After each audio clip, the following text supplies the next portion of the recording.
This episode of Marijuana Today Daily is brought to you by our friends over at Ease.com, which delivers adult use cannabis products on demand in California and now in the Portland, Oregon area, as well as EaseWellness.com, a new service delivering hemp-derived CBD products to 41 U.S. states via the mail. Good morning, Marijuana Nation. It's Tuesday, May 14th, 2019, and you're tuned in to episode 722 of Marijuana Today Daily. I'm your host, Shay Gunther, and I'll be walking you through today's marijuana news and headlines. As always, we have a full and busy day of cannabis news in our hands, so let's jump right into it. We start off today's news with a bit of good old-fashioned authoritarianism, as Republican lawmakers in Florida are trying to subvert democracy by passing a law strictly limiting the ability of people to pass citizen-led ballot initiatives. The Republican law, which has been passed by both the Florida State House and Senate, would impose fines of $50 to $250 per signature turned in more than 30 days after signing. That's a fairly common thing in ballot measuring, and if passed, the law would all but eliminate the ability of citizen-led ballot measures to be enacted. And of course, as you'd expect from the corrupt and anti-democratic Republicans, their model would allow for corporate-backed measures to be passed, as companies could easily absorb any possible fines. So it's a double whammy courtesy of the Republican Party. And it tops our list here because there are a number of possible marijuana-related ballot measures in the works right now that would die the instant Florida Governor Ron DeSantis signed the bill into law. I'd tell you to call Governor DeSantis to tell him to veto this one, but he's a Republican too, so you'd just be wasting your time. Mary Jane's Chris Moore grabs a top story too for today as he scoops up news out of Nevada, where on Friday, Governor Stephen Sisolak signed into law a bill that makes public the list of the state's medical marijuana license holders, which had up until that day remained private. The bill called for the immediate release of the information, and Chris's story over at Mary Jane nicely lays out the biggest reveal that just 16 companies own 61 of the currently issued licenses to operate retail dispensaries. Nevada law does not limit the number of licenses any one corporate entity can hold, unlike states like Massachusetts. Officials say that even though they received 462 applications for the 64 total licenses on the books to be released, most came from low-quality applicants barred from being given license by state law. And finally for today, David Downs and Bruce Barcott over at Leafly have pulled together a heck of a good downloadable report on the impact that legal marijuana dispensaries have on their communities, with a focus on how new shops affect their local crime rates, real estate prices, and youth usage rates in their states. As longtime listeners of this show hopefully won't be too surprised to hear, their findings are that legal cannabis dispensaries generally drive down local crime rates, boost nearby real estate values, and have a flat or depressive effect on how many young people use marijuana in the state. Bruce and David's report runs 25 pages and is well worth the time to click over to dive into. You'd be silly not to. As always, we have all the news we cover linked to on our website at mjtodaydaily.com. Those are our top stories for today. It's time for Marijuana Today Daily Headlines Blitz. Before we blitz out on headlines, let's quickly thank our sponsor, Ease.com, California's top one-stop website for legal marijuana delivery. Ease is now also super excited to offer on-demand adult use delivery to the citizens of Portland, Oregon, in addition to their platform over at EaseWellness.com, where you can get hemp-derived CBD products delivered through the mail in 41 U.S. states.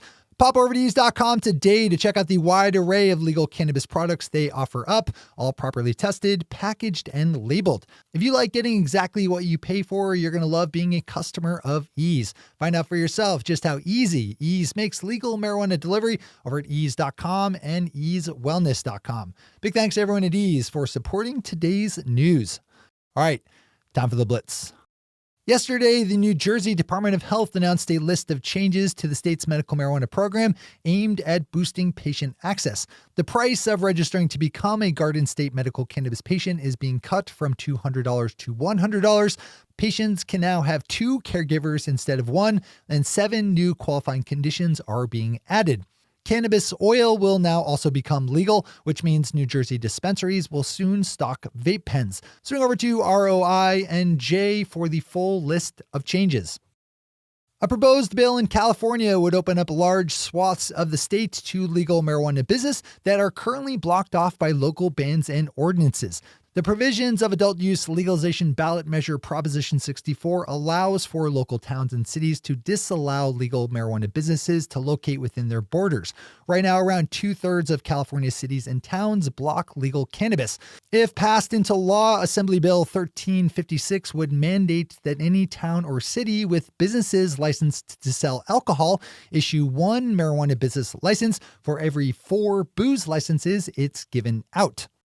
The state of Maryland just made legal the sale of medical marijuana edibles. Governor Larry Hogan signed the new bill yesterday, adding edibles to the list of legal cannabis products, in addition to another bill that limits to 4 the number of dispensaries one person may own. In addition, the new legislation frees up research institutions to buy medical cannabis for use in academic studies. Arkansas saw the opening of its first medical marijuana shop over this past weekend, with the Doctor's Orders RX Dispensary in Hot Springs opening up on Saturday, and another nearby shop, the Green Springs Medical Dispensary, joining in yesterday. Arkansas voters passed a ballot measure to allow medical cannabis back in 2016. Leafly has a good write-up on how things went with this. I think my favorite part of the article is the quote given by 67-year-old medical patient Gina Hunter, whose son Wimmer was first in line on Saturday. When told that her son had bought her a 1/4 ounce each of Blue Dream and cookies and cream, Ms. Hunter said, quote, "I have no idea what that means," unquote. That is both wholesome and awesome. Colorado had its biggest month for legal marijuana sales in March, according to numbers just released by the state's Department of Revenue, which said that legal adult use and medical sales ticked up just over $142 million, more than $1 million than the previous monthly high set back in August of last summer. The state of Michigan just started allowing for medical marijuana patients to receive their medicine via delivery. Last week, the state gave out its first 3 delivery licenses, 2 in Detroit and 1 in the town of Portage, just south of Kalamazoo. Provisioning centers must handle their own deliveries and have to equip their drivers with all kinds of cameras and tracking and whatnot. Medical patients are also limited to receiving flour, though they can take delivery of up to 2.5 ounces per day. And finally for today, Chris Roberts over at Leafly has a great story about an activist campaign in the UK where medical marijuana patients growing cannabis at home are self-reporting themselves to police that they are medical cannabis cultivators. The idea is that if thousands of medical patients do the same, the police would be hard-pressed to bust them all, and given the negative PR costs that come with arresting sick people, they'd be hard-pressed to raid even one.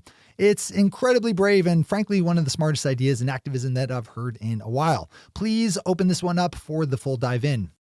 Those are the headlines and news for the day. I'll be back with you again tomorrow morning with another information-packed episode of Marijuana Today Daily. But in the meantime, if you have any stories to share or feedback to give, zip us an email to headlines@mjtodaydaily.com. And while you're clicking around the interwebs, swing over to our website at mjtodaydaily.com to find links to all the news we cover. Thanks to our sponsor, Ease, and to all of our awesome patron listeners for the support that makes this show possible. To join the illustrious ranks of the patron listeners yourself, swing over to our website at mjtodaydaily.com and click on that big blue button at the top of the page that says Become a Patron. I'm your host, Jay Gunther. Thanks for tuning in, starting your day with marijuana today. Today.